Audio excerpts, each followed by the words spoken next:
بریم اصلا تیم ملی ببینیم، بعد ما با هم صحبت میکنیم اگر دوستان محبت کنن.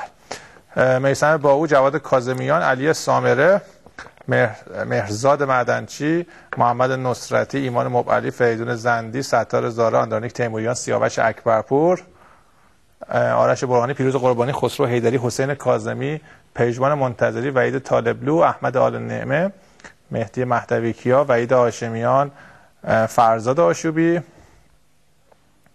سید مهدی رحمتی، جواد نکونا، مسعود شجاعی، کریم باقری، علی کریمی، محسن خلیلی، علیرضا محمد، رحمان رضایی، مازیار زاره، محمد محمدی، غلامرضا رضایی، سید جلال حسینی، حسین کعبی، عادی عقیلی، محسن بنگر، احسان حاج صفی، محمد رضا خلعتبری، محمد سلسالی، فرشید طالبی، حسن اشجاری و پژمان نوری 41 بازیکنی هستن که به تیم ملی فوتبال کشورمون دعوت شدن. بعد آیه قطبی، این بازیکن‌ها رو شما خودتون انتخاب کردید؟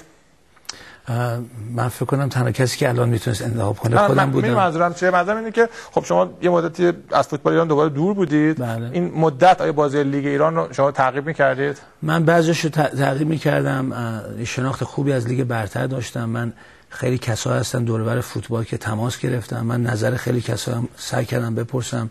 من سعی کردم با خیلی از مربیای لیگ برتر تماس بگیرم. بعضی وقتا تازه من تلفنشون دست من اومده، خیلی تلفنشون جواب نمیدن به خاطر اینکه تلفن منو نمیشناسن و واقعا سعی کردم نظر خیلی کسایی که میشناختم بپرسم.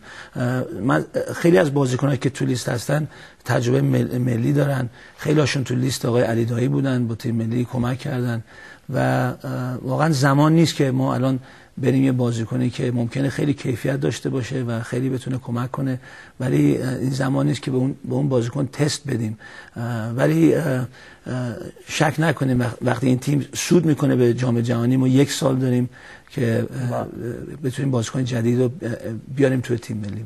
حالا دوستان اسامی اگه بازم محبت کنن یه مرور دیگه دوباره با هم خواهیم کرد. یه سری بازیکن‌ها من بحث دارم در مورد شما، نمیخوام خیلی وارد جزئیات بشیم. مثلا محسن خلیلی که فوق‌العاده بود، یه فصل فوق‌العاده سپری کرد، الان خودتون میدونین چند وقت اخیر خیلی کم بازی کرده. این یا مثلا علی سامره، حتی به حال شما رفتید امارات حتما دیدید وضعیتشو، به حال فصل فوق‌العاده ای رو مثلا سپری نکرد، چون که خیلی بازیکن خوبی هست. این اولا 41 نفر یکم زیاد نیست. شما خودتون تو فوتبال روز جهان بودید، در تیم‌های ملی میرید، مثلا تیم ملی معمولا 22 23 24 دیگه حد اکثر 25 نفر معمولا دعوت میشن و خط میخورم. ولی ما من این کارو تو کرم انجام میدادیم. ما قبل از بازی فکر کنم تقریبا ما 4 هفته به اضافه ما وقت داریم.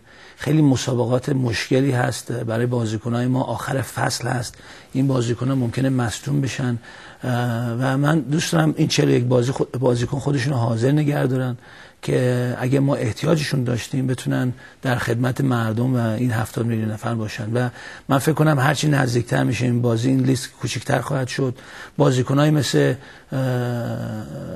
خلیلی و سامر که شما اشاره کردیم بهشون، بازیکنایی هستن که مثلا ما الان نگاه بکنیم ما زیاد گل نزنیم از پوزیشن فوروارد و ما باید یه ذره فضا رو باز کنیم که این بازیکن خودشون نشون بدن. و نه میگم من قبول دارم، اما که این همه بازیکن دعوت مثلا محمد نصرتی، نمیدونم حتی به حال هستن بازیکنایی که مثلا میگه این لیست 41 نفر زیاد نیست.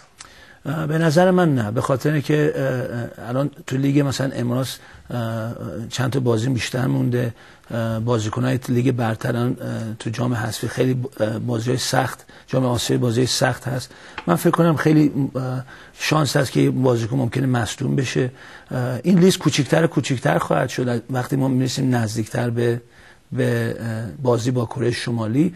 و یه چیزی من میخوام بگم، ما خیلی تو ایران صحبت میکنیم راجع به فردا و بحث میکنیم راجع به هر بازیکن. مربیان نظرهای مختلف دارن، یه نکته است. نکته دوم، همیشه تیم میبره. ما باید یه ذره راجع به تیم و سازمان تیم صحبت بکنیم. من فکر کنم هر مربی مختلف رو بذاری ممکنه یه لیست مختلف بده، تفکر مختلف داشته باشه، ولی ما تو کره این کارو کردیم. ما وقتی زمان بود بین یه بازی لیستمون بزرگ بود، بعد یواش یواش لیستمون کوچیک‌تر کردیم، یا به خاطر اینکه بازیکن مصدوم میشه. 40 خورده نفر تو کره دعوت کردید؟ ما دعوت کردیم، ولی شما فکر کن چند تاشون میتونن بیان به بلاک اول. آره همین میگن بلاک اول شما الان خیلی از اینا نمیتونن بیان دیگه. که بله ما سعی میکنیم از اون بازیکنایی که مثلا شما الان به این بازیکن‌ها استراحت بدی و 3 هفته بعد یا 2 هفته بعد بیارنشون تو تیم ملی، این بازیکن‌ها واقعا توی تمرینان نبودن، توی فشار رقابت نبودن و خیلی فرمشون از دست خواهند داد و این خیلی برنامه سختیه. یعنی من قبول دارم وقتی میشینی نگاه میکنی چطور میتونی یه تیمی از این بسازی با این رقابت‌های مختلف و این از تجربه من این بهترین کاری که میتونستم بکنم. حالا شما حتما سوالی هم ممکنه داشته باشین. و بعد این لیست شیس رضایی نبود نه؟ شیس رضایی تو لیست نیست نه. این به خاطر اتفاقات قبلیه یا نه واقعا بازیایی که شما دیدید؟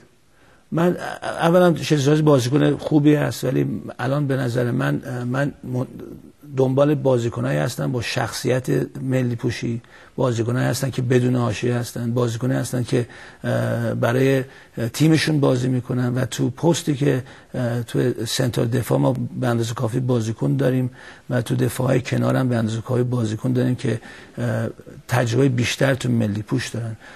من فکر کنم 6 سال خوبی داشته برای سبا و ان شاءالله اگه این کارو ادامه بده دعوت خواهد شد بعداً.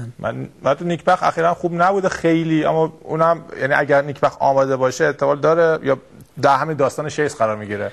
من فکر کنم آقای فردوسی پور با احترام به شما میگم الان ما میتونیم بحث کنیم راجع به هر بازیکنی و بحث باید راجع به این تیم ملی باشه، راجع به این تیم باشه. من سعی کردم با تمام تجربه‌ای که دارم بازیکنایی که فکر کنم به تیم ملی میتونن کمک کنن الان بیارم توی تیم ملی و ممکنه شما نظر مختلفی داشته باشین، ممکنه ما 70 میلیون نظر مختلف داشته باشیم، ولی چیزی که خیلی مهمه پیروزی این تیم تو این 3 تا بازی که بتونه بره جام جهانی و من فکر کنم اون توپ جمع کن تو اهواز هم سود خواهد کرد و به نظرم براش خوب خواهد شد اگه این تیم بتونه بره تیم ملی بره تو جام جهانی.